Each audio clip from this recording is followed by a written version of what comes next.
अब क्या इज्जत रह गई कौमी असम्बली की भी और उस वजीर की भी, और पूरी पार्लियामेंट की और पूरी हुकूमत की क्या इज्जत रह गई कि इन्होंने पाकिस्तान के इलाके के अंदर वहां पे इनके मुताबिक जो राजस्थान के इलाके के साथ इनका एरिया हमारा लगता है, जो जिला बहावलनगर का इलाका लगता है, वहां पे जो इंडियन बीएसएफ है, जो बॉर्डर सिक्योरिटी फोर्स है, उसने पाकिस्तान रेंजर्स के जवान को अगवा किया है। इससे बुरी तरह मिर्च लग गई है और बिल्कुल लोकल भाषा में बोले तो बुरी तरह सुलग चुकी है इस समय।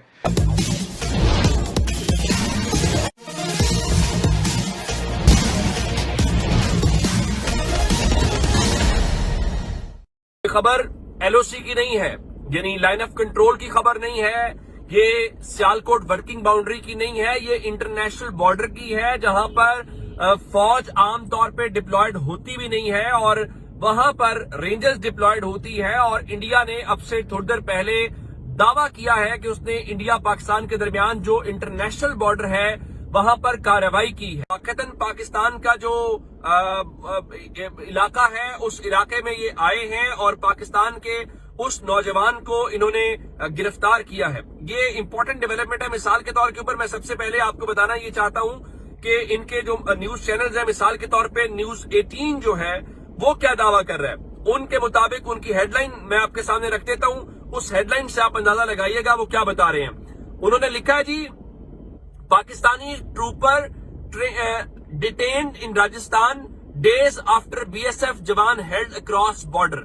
यानी आप इसको यूं कहिए कि इन्होंने पाकिस्तान के इलाके के अंदर वहां पे इनके मुताबिक जो राजस्थान के इलाके के साथ इनका एरिया हमारा लगता है, जो जिला बहावलनगर का इलाका लगता है। और जिला बहावलनगर या राजस्थान की जो बाउंड्री है वो एलओसी नहीं है, वो वर्किंग बाउंड्री नहीं है, वो इंटरनेशनल बाउंड्री है। और इनके मुताबिक वहां पे जो डोंगा बोंगा का इलाका है, वहां रेंजर्स की चौकी है, सुखावाला या सकाल जो भी इसका नाम है, ठटावाली के करीब। वहां पे जो इंडियन बीएसएफ है, जो बॉर्डर सिक्योरिटी फोर्स है, उसने पाकिस्तान रेंजर्स के जवान को अगवा किया है। ये उनका दावा है, जो उनसे जुड़े हुए अकाउंट्स हैं वो इस बारे में दावा कर रहे हैं कि हमने ये किया है। उसमें खासकर जो क्या कहते हैं कि उनकी रॉ से, उनकी फौज से मुंसलिक जो अकाउंट्स हैं वो इस बारे में दावा कर रहे हैं। मैंने आपको बताया था कि पाकिस्तान के पास बीएसएफ का जवान, हमने उनके बॉर्डर के अंदर नहीं गए थे, बल्कि उनका जवान पाकिस्तान की हुदूद के अंदर आया था और पाकिस्तान ने अपनी हुदूद से गिरफ्तार किया था। लेकिन इन्होंने टिट फॉर टैट करने के लिए नहीं है, तो उस चीज को काउंटर करने के लिए इन्होंने ये कार्रवाई की है। और आपको याद होगा इनका जो डीजी है बीएसएफ का, वो अमित शाह और बाकी सब लोगों से, होम सेक्रेटरी से मिलता रहा था, इसीलिए कि इनका बंदा वो रिहा नहीं हो पा रहा। अब इसके ऊपर अगले चंद घंटों में पाकिस्तान क्या रिएक्ट करता है, अब या फिर ये होगा कि एक फ्लैगशिप मीटिंग हो, जिसके अंदर फ्लैगशिप कह रहा था, फ्लैग मीटिंग हो जिसमें इंडिया कहे कि जी आपका जवान हमारे पास है, हमारा जवान आपके पास है, तो उसके बदले में रिहा करें। लेकिन पाकिस्तान उसके ऊपर अभी तक ऑफिशियली कोई स्टेटमेंट पाकिस्तान ने नहीं दी। और जहां तक इनके उस जवान की पाकिस्तान के हवाले से थी, तो हमारा जो फॉरेन ऑफिस था, तो उसके तर्जुमान की जब ब्रीफिंग हुई तो उस दिन भी उनसे पूछा गया था कि क्या आपके पास इंडियन एहलकार है या आपने उसके बारे में क्या फैसला किया है। तो पाकिस्तान के फॉरेन ऑफिस के जो तर्जुमान है उनको यही बताना था कि मुझे इस बारे में इल्म नहीं है। तो अब ये पाकिस्तान क्या करेगा, ये इंपॉर्टेंट डेवलपमेंट है। इससे बुरी तरह मिर्च लग गई है और बिल्कुल लोकल भाषा में बोले तो बुरी तरह सुलग चुकी है इस समय। लेकिन इसी सुलगन में ये खबर आती है कि सेंट्रलाइज्ड मिलिट्री कमांड खड़ी हो गई है वहाँ पर, और जिसकी तैयारी काफ़ी समय से चल रही थी। 27th अमेंडमेंट पाकिस्तान का बहुत ही बदनाम अमेंडमेंट है, जिसके ऊपर लेके बहुत चर्चा हुई है, where in the central government of Pakistan और प्रोविंशियल गवर्नमेंट्स ऑफ पाकिस्तान, उनके बीच में budget sharing and power sharing की रिलेशन में वो अमेंडमेंट है, और वहीं से ये चीज़ निकल के आ रही है, ऐसा कहा जा रहा है। I am not a Pakistani expert on legal matters. तो ये चीज़ है, और इससे क्या हो रहा है, इससे ये हो रहा है कि एक ऑफिस और मल्टीपल पावर्स। अब इस आदमी का ऑफिस एक है लेकिन पावर अनेक है। कैसे पावर अनेक है? इसके पास डायरेक्ट आर्मी कमांड तो थी ही थी, क्योंकि आर्मी चीफ रहा है।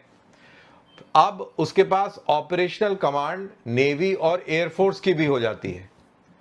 अब नेवी और एयरफोर्स की भी कमांड डायरेक्टली आसिम मुनीर, यानी कि चीफ ऑफ डिफेंस फोर्स। इनका अब ओहदा हो गया है चीफ ऑफ डिफेंस फोर्स।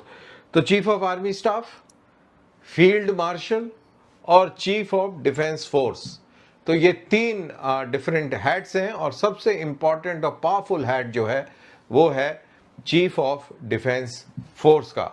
तो जैसा मैंने कहा कि अब इनकी जो कमांड है वो नेवी और एयरफोर्स के ऊपर भी मजबूत हो गई है। कि इंडिया जो मिसाइल्स बना रहा है वो सिर्फ ज़ाहिर है पाकिस्तान स्पेसिफिक नहीं है, उनके सामने एक चाइना भी होता है। तो चाइना तो एक बड़ा मुल्क है, तो उसकी बड़ी डेप्थ है। तो वो जब इस तरह की रेंज के मिसाइल बनाता है तो उसकी जस्टिफिकेशन आमतौर पे ये होती है कि हमारा तो एक एडवर्सोरियल ताल्लुक चाइना से है, तो हम तो इस रेंज के मिसाइल्स बनाना चाहेंगे। अच्छा, अब इसमें ये जो मिसाइल है ये सॉलिड फ्यूल्ड है, 2 स्टेज्ड है। अच्छा, इंडिया अपना मिसाइल प्रोग्राम जो है 1980 की दहाई से जारी रखे हुए है और उसकी एक बड़ी रेंज है। उसमें इस तरह के इंटरमीडिएट रेंज के भी हैं, शार्ट रेंज के मिसाइल्स भी हैं, फिर उसमें बैलिस्टिक मिसाइल्स हैं, क्रूज मिसाइल्स हैं, मतलब हर तरह की मिसाइल्स हैं। वो मिसाइल्स भी हैं जो सबमरीन से लॉन्च्ड होते हैं। तो मैं थोड़ा सा उसका आपको बता देता हूँ। मिसाल के तौर पे इनकी अग्नि सीरीज़ जो है, तो अग्नि सीरीज़ जो है उसमें अग्नि 1, 2 है जिसकी रेंज 700 से 2500 किलोमीटर है। फिर अग्नि 3, 4 है जो 3000 से 4000 किलोमीटर तक की रेंज है। अच्छा, ये उसी अग्नि 3, 4 भी है जो अभी टेस्ट किया है, ये अग्नि 4 हुआ। और ये इन्होंने एक इनकी ओडिशा में वो साइट है जहाँ से मिसाइल लॉन्च करते हैं, वहाँ से किया है। अच्छा, फिर इनका वो जो है अग्नि 5 है। अच्छा, अग्नि 5 तो इंटरकॉन्टिनेंटल बैलिस्टिक मिसाइल है, मतलब उसकी रेंज तो कोई 5000 से 7000 किलोमीटर है। मतलब वो तो चाइना से भी आप आगे जा सकते हैं। अब देखें, आपको जब पता है एक दफा तुलसी जो है, जो CIA की डायरेक्टर हैं, तुलसी गैलबर्ट, तो उसने पाकिस्तान के किसी मिसाइल पे एतराज किया था कि जनाब ये उस तरफ कदम उठा रहे हैं। और वो हमारे पास जो अभी तक मिसाइल की रेंज है ना, वो मोस्टली 3000-3500 मैक्सिमम रेंज यही है। लेकिन इंडिया तो 5000 से 7000 किलोमीटर तक के मिसाइल को बना रहा है। लेकिन इंटरेस्टिंगली इंडिया की बात उस तरह से होती नहीं है। मतलब अमेरिका वगैरह में अगर कोई कंसर्न का इजहार करता है ना, तो वो पाकिस्तान के मिसाइल्स के हवाले से तो होगा, ईरान के हवाले से तो वो बहुत बात करते हैं। लेकिन इंडिया से फॉर एग्जांपल अगरचे ताल्लुक में तलखी है, लेकिन इस तरह के एतराज़ इंडिया के मिसाइल्स पे नहीं उठाए जाते। तो बहरहाल ये मैं बात कर रहा था कि एक अग्नि 5 है, वो तो अच्छा, अग्नि 5 की तो ये भी कैपेसिटी है, ना सिर्फ ये कि वो मतलब इंटरकॉन्टिनेंटल बैलिस्टिक मिसाइल है, मतलब ICBM है, बल्कि वो MIRV कैपेबल भी है। MIRV का मतलब होता है multiple independently targetable re entry vehicles. मतलब एक मिसाइल है, उसके ऊपर एक से ज्यादा री एंट्री व्हीकल्स लगी हुई है। मतलब एक मिसाइल हो सकता है 5 या 6 बम लेके जा रहा हूँ। exactly. और वो डिफरेंट जगहों पे आप उनको फिर ड्रॉप कर सकते हैं। और वो टारगेट आप सेट कर लेते हैं, टारगेट सेट कर लेते हैं, वो फिर ऑटो वो करके तो उस पे मतलब आप उसमें फीड कर देते हैं, या आप पीछे से गाइड कर रहे होते हैं, और वो फिर जिनको भी आपने टारगेट करना, उसमें फिर ये होता है कि उसकी सर्वाइवेबिलिटी भी ज्यादा होती है, क्योंकि फिर वो एक मिसाइल नहीं है, वो करीब जाके 5 मिसाइल बन गए।